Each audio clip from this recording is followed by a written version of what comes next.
এই বাজেটের যে ফিসকাল ফ্রেমওয়ার্ক এইটাকে ঠিক করাটাই হচ্ছে মূল বিষয়। কর আদায়ের হার যে এমনভাবে কমছে সেটা বাড়ার বদলে এটা একটা চিন্তার বিষয়। কারণ জিডিপির তুলনায় এখন এটা দাঁড়িয়েছে 6.8%, কোনো এক সময় এটা প্রায় 10%-এর দিকে যাচ্ছিল, ওইটাই কিন্তু কম ছিল। সরকারের জন্য আসলে বাজেট প্রণয়ন এবং বাস্তবায়ন দুটোই কিন্তু একটা চ্যালেঞ্জিং, এটা যে কোনো সরকারই আসুক, কারণ আমাদের দেশে অর্থনৈতিক এবং রাজস্ব কাঠামোটাই এমন, কিংবা আর্থিক ব্যবস্থাপনাটাই এমন যে এখানে দুদিক থেকেই সমস্যা। একদিকে দেখেন, একটা এত বিরাট জনগোষ্ঠীর একটা দেশে আমরা স্বল্পোন্নত, জিডিপির আকার বাড়ছে কিন্তু তেমন বেশি না, মাথাপিছু আয়ও তেমন বেশি না, তো সেজন্য চাহিদা রয়েছে প্রচুর।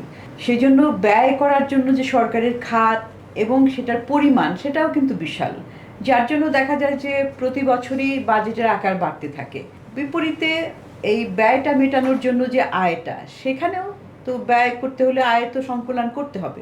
সেখানে আমরা দেখি যে মূল উৎসটা তো হওয়ার কথা হয়ে থাকে, সেটা হচ্ছে যে জাতীয় রাজস্ব বোর্ড, সেটা কর এবং কর বহির্ভূত আয় সেটা দিয়ে, আর বাকিটা একটু ঘাটতি থাকে। সেই ঘাটতিটা মেটানোর জন্য বৈদেশিক উৎস থেকে বাজেটারি সহায়তা, আর হচ্ছে অভ্যন্তরীণ উৎস থেকে মূলত ব্যাংক বরোইং, আগে কিছু সময় আপনার সঞ্চয়পত্র বিক্রির মাধ্যমে হতো। এখন মূল যে আয়ের জায়গাটা সেটা হচ্ছে যে কর, সেই কর আদায়ের হার যে এমনভাবে কমছে সেটা বাড়ার বদলে এটা একটা চিন্তার বিষয়।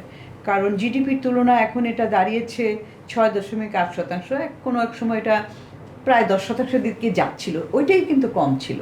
এই পরিমাণ কর দিয়ে, এই পরিমাণ আয় দিয়ে আমার এই বিশাল ব্যয়টা পূরণ করাটাই হচ্ছে সরকারের চ্যালেঞ্জ। প্রত্যাশা তো সকলের, বাজেটের আসলে কি যে প্রত্যেকটা খাত, ব্যক্তি খাত, শিল্প খাত, মানে ব্যক্তি খাতের যেই খাতে থাকে, শিল্প কিংবা অন্যান্য ব্যবসা বাণিজ্য, সবার যেমন থাকে, জনগণের সাধারণ ব্যক্তি পর্যায়ে হাউস হোল্ড লেভেলে থাকে প্রত্যাশা।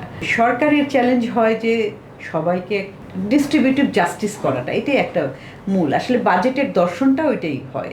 যে বাজেটে এখন আয় করার জন্য যে কর নেয়, করটা আমরা কিভাবে করি, করটা তো আমরা ধাপে ধাপে করি, আয় অনুযায়ী করা হয়, প্রোগ্রেসিভ, একটা প্রগতিশীল, অর্থাৎ কিনা যার আয় বেশি সে কর দিবে বেশি, যার আয় কম সে দিবে। এটার মাধ্যমে একটা সামাজিক ন্যায্যতা পূরণ হয়, প্লাস আপনার বৈষম্য কমানোর একটা চেষ্টা, খুব একটা যে হয় তা না, তবুও সরকারের পক্ষ থেকে একটা চেষ্টা। তো সেই প্রেক্ষিতে আসলে আমি বলবো যে আমাদের যে এই বাজেটের যে ফিসকাল ফ্রেমওয়ার্ক এইটাকে ঠিক করাটাই হচ্ছে মূল বিষয়।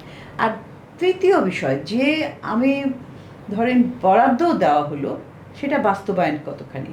প্রথমত বাস্তবায়ন ঘাটতি থাকে, দ্বিতীয়ত যতটুকু বাস্তবায়ন হয় সেটা ভালোভাবে হয় না। ওখানে যেই আউটকামটা, যেই ফলাফলটা আমরা দেখতে চাই সেই ফলাফলটা আসে না। তারপরে যেটা ব্যয়ের গুণগত মান সেটা থাকে না, ওখানে সম্পদের অপচয়, দুর্নীতি এই সমস্ত থাকে, দক্ষতার অভাব। তো এই তিনটা বিষয়, ব্যয়, আয়, ঘাটতি ব্যয় এবং খরচের ব্যবস্থাপনা, খরচ আপনার সুশাসনের সাথে করা, এগুলো কিন্তু বাজেটের আর্থিক ফ্রেমওয়ার্কটার সাথে জড়িত। প্রথমে ওইটাই ঠিক করতে হবে।